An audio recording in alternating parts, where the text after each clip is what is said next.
mostly Saturday pay-per-views at this point. It's one of those things clearly now. They're doing it to compete with Collision. They did a lot of damage to Collision when SummerSlam was Saturday night. Collision was getting, like 750,000 people to tune in. Basically, since SummerSlam, they've been struggling to get up to 500,000. All right, Chris Brown saying it'll be Knight and Cena, but I'm also predicting a Roman sighting to set up for Roman and Cena at Blood Money. And yes, Fastlane is tomorrow. Okay. Good stuff. All right, now it's time for our good, our bad, and our brainless. There are lots of really good, really solid things that happened in this past week of professional wrestling. We had an incredible match with Bryan Danielson and Zack Sabre Jr. We had a really compelling story and match with Darby Allin and Christian Cage. But I'm going with the chalk here. Edge as Adam Copeland making his debut in AEW. And it wasn't just that. It's what happened going into the press conference after Wrestle Dream, and then what happened with he and Christian on Dynamite. They're setting up a long-term story. This story it's already got a 40-year arc, and they're going to carry this on for a while longer. The stuff that Christian said during the press conference about, I only have one friend, Luchasaurus. Oh, yeah, I didn't feel too much when I saw him. To when he told him to go F himself on Dynamite. I'm glad that we're going to get to see potentially MJF versus Adam Copeland. I'm proud to say that I will be happy to see Kenny Omega versus Adam Copeland. I want to see Adam Cole, baby, at some point versus Adam Copeland. There are a lot of matches I want to see him have that we haven't had the privilege of doing yet, and he could still go in the ring and still tell stories with the best of them. That's my good for this week. All right, SmackDown kicking off with LA Knight. Yeah. All right. My bad this week is going out to the USA Network. NXT has been having vignettes and mysteriously promoting a new superstar that was going to be debuting soon.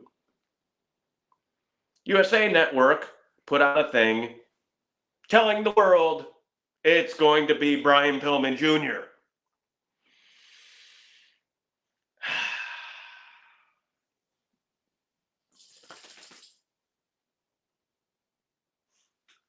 Talk, people. Talk. Yeah. All right, Mike Rainey saying Adam Copeland is my good.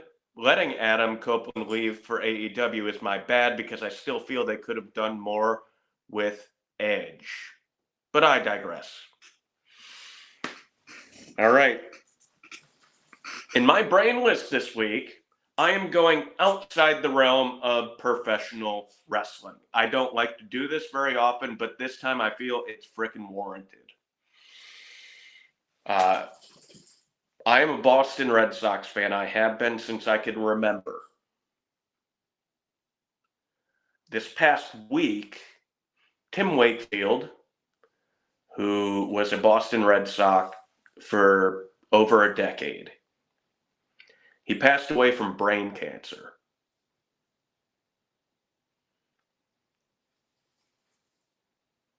His former teammate, Kurt Schilling, a handful of days before the man died, went out on a damn podcast and spoke about Tim Wakefield's cancer.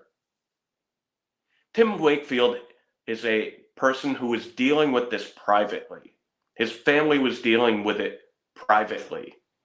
They specifically didn't say anything to anybody.